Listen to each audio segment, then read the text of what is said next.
Hello, friends. It's another episode of the Contemplative Currents podcast by Sheikh Reno. And that's if you're listening to this as a podcast. However, if you're listening to this as a readout, this is my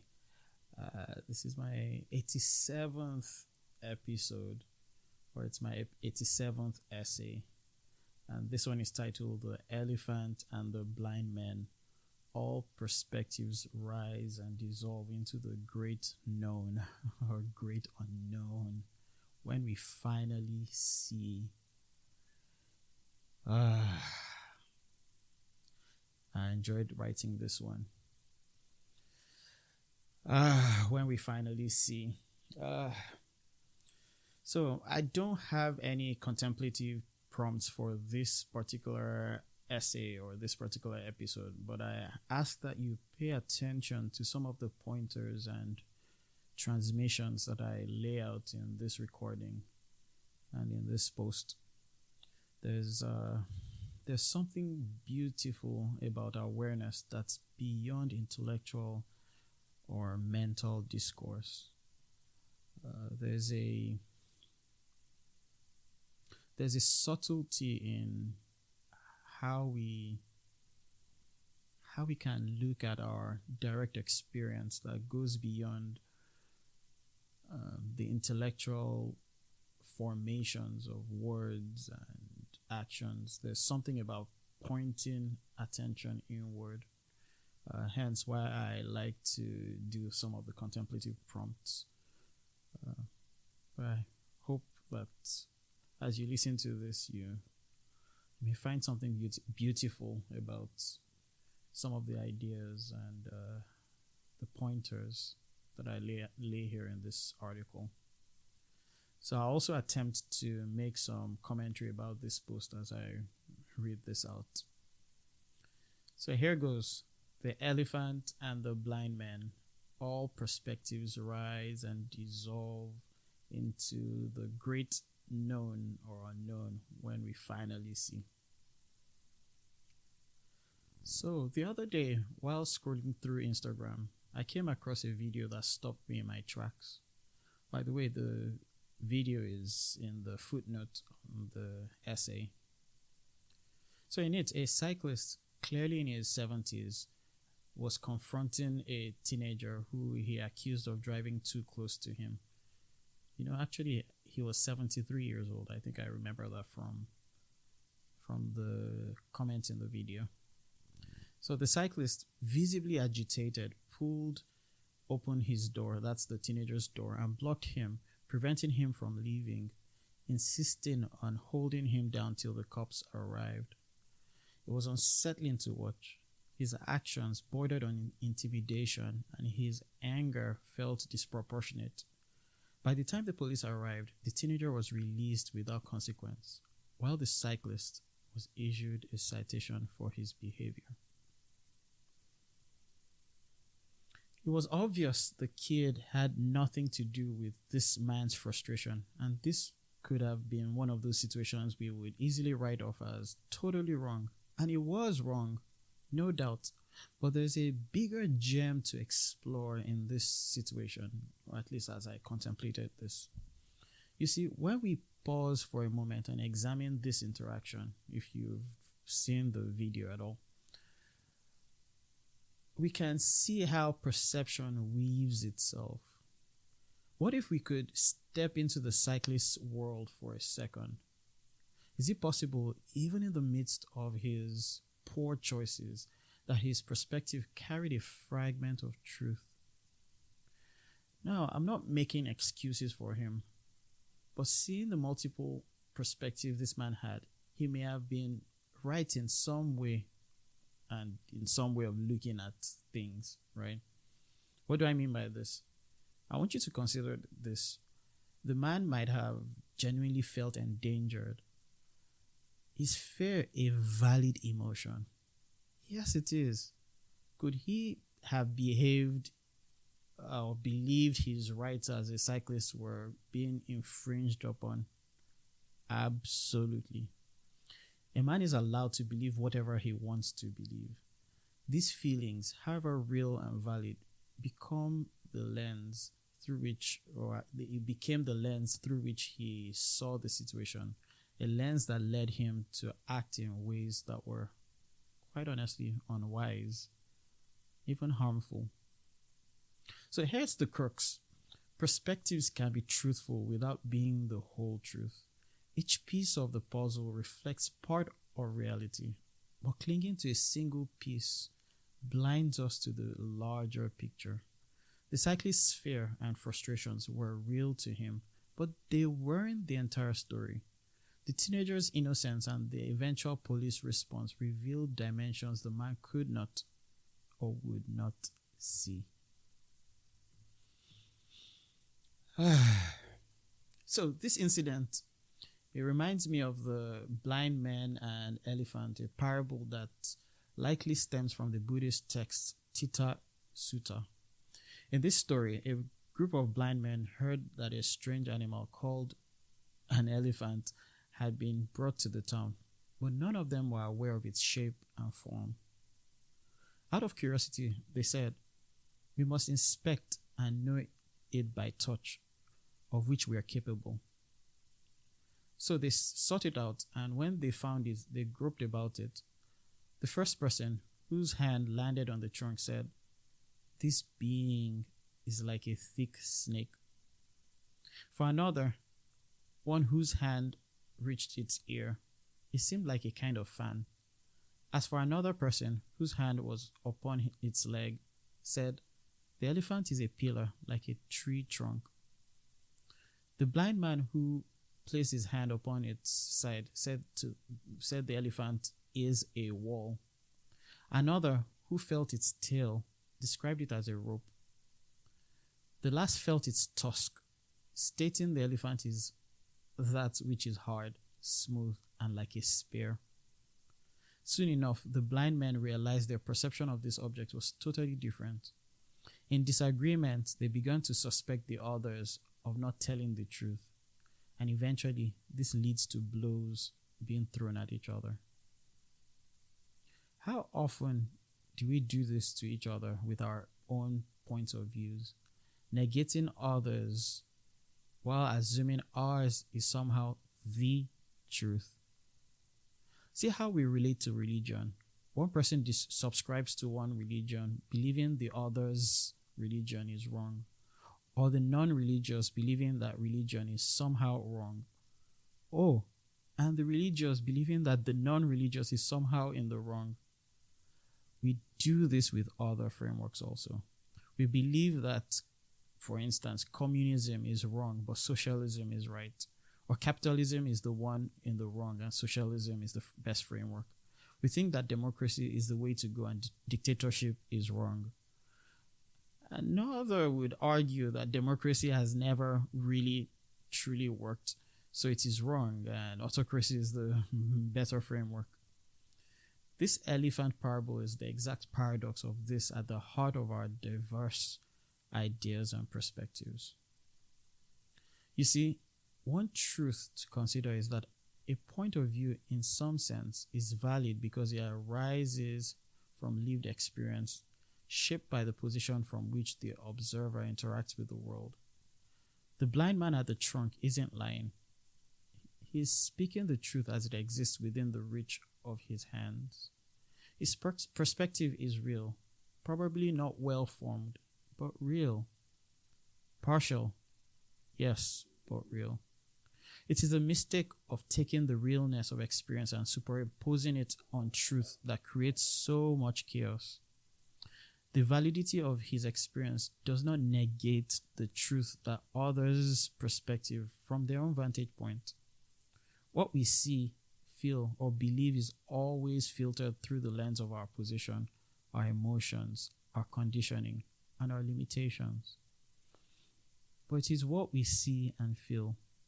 We see and feel. What is it that sees? And what is it that feels? What is that? The fact that a perspective is only a point of view is itself a vital truth. In this recognition, we can honor its validity without mistaking it for the whole picture. The trunk is real, but it is not the elephant. In the same way, no single viewpoint can claim total authority over reality. I'm reminded of some of the discourse that we've had, or that we really have around the existence or non-existence of God. So the atheist articulates so beautifully the conditions for proof that negates the existence of an invisible entity. The theist argues for faith, pulling up reasons that they find compelling to the disappointment of the core atheist. Look at the vegan. He argues for why omnivorism is an act of unconsciousness, while the omnivorist mocks the vegan with memes of chickens eating a Chick-fil-A. Neither party is able to see the immense truth in the other's perspective. Neither can see the big gaping hole in their own stories. If only they could step back, piece together the fragments, and embrace the contradictions. Who would have known that embrace opens up a deeper understanding, one that includes but transcends the partiality of individual perspectives? Who would have known that all perspectives are made of wholeness? How could one possibly see this if we don't attempt to touch the very fiber of our very and every perspective? You see, when we lean in, when we get curious about perspectives, what we find is thought. What is behind thought, if not the awareness of thought? What exactly is that awareness? Can it even be broken down further? Is awareness not what knowing is made of? It's the knowing that at the most fundamental levels, everything dissolves into itself, knowing. All perspectives are known by knowing as knowing. I know this statement can feel confusing at first, but let's try to see this from the level of thought. If you witness a thought, is it not a thought that comments about the thought, but there's a noticing? Our experience is not dissolved into thought. You would not know of a delicious donut if not for the thought of a delicious donut. Is it not a thought that labels objects? And when broken down, a thought is just a passing object itself. In Rumi's version of the same elephant parable, Elephant in the Dark, that's found in the Masnavi, he writes, "The eye of the sea is one thing, and the foam another. Let the foam go, and gaze with the eye of the sea. Day and night foam flecks are flung from the sea. Oh, amazing! You behold the foam, but not the sea. We are like boats dashing together. Our eyes are darkened, yet we are in the clear water." How can our eyes be opened if we do not inquire into the very nature of everything? How can we explore the nature of everything if we don't hold loosely every perspective, seeing where perspectives emerge out of? Perhaps when we see this, we can see the unseriousness and paradoxical truth behind every perspective.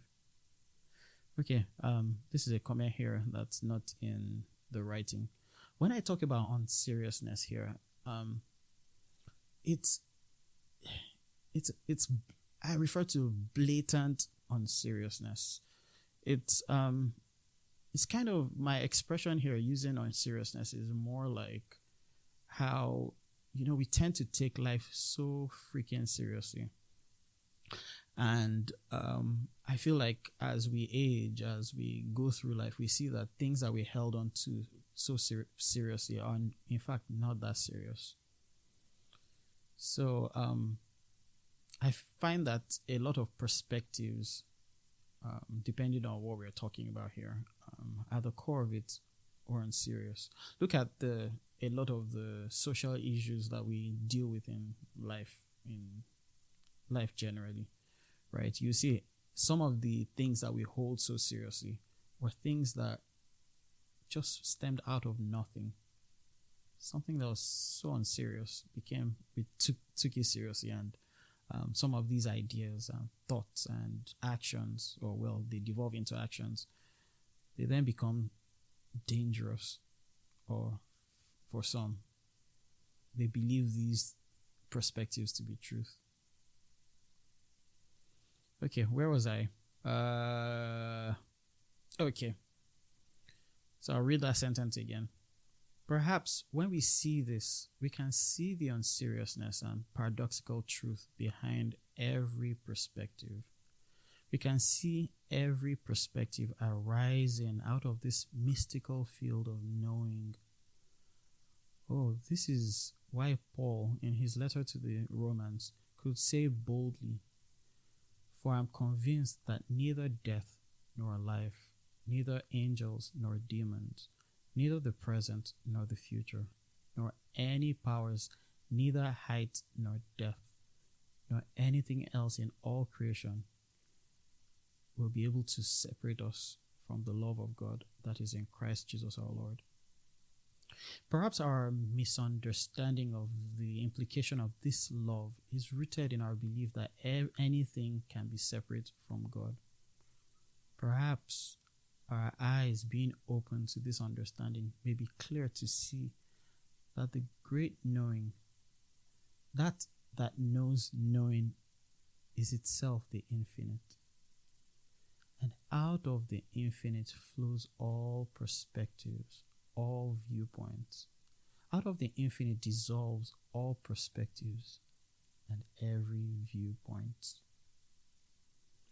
Perhaps if the blind men stepped outside, or they stepped outside their own perspective to feel into others' perspective, they may notice something amusing, something mystical.